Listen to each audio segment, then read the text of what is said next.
Բաստուրը մաչոներ ջան, աղի մեջից հիմա հանում ենք սաղմոն ձուկը։ Մի հատ տեսնենք ոնց է աղ վերցրել։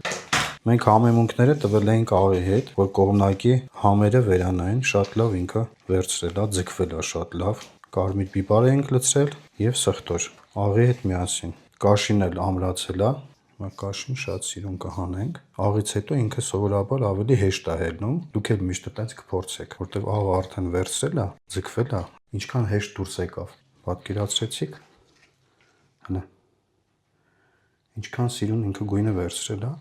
Վերջ, այսի առաջի կտորը շատ լավ ստացել ենք։ Մենք առաջինը արել ենք թունաձկով, երկրորդը իշխան ձկով, երրորդը սաղմոն ձուկն է արդեն։ Այսինքն փափուկ հլնայիք ոնց է դուրս գալիս։ Ընդհանրապես ուժ չենք գործադրում, բայց այստեղ նաև կարևորը դանակն է, իմ դանակը շատ սուր է։ Ես լավ սրում եմ։ Քոր դանակով չի լինի։ Նայեք տեսքը։ Կույր դանակով չի լինի։ Շատ լավ ա եղել։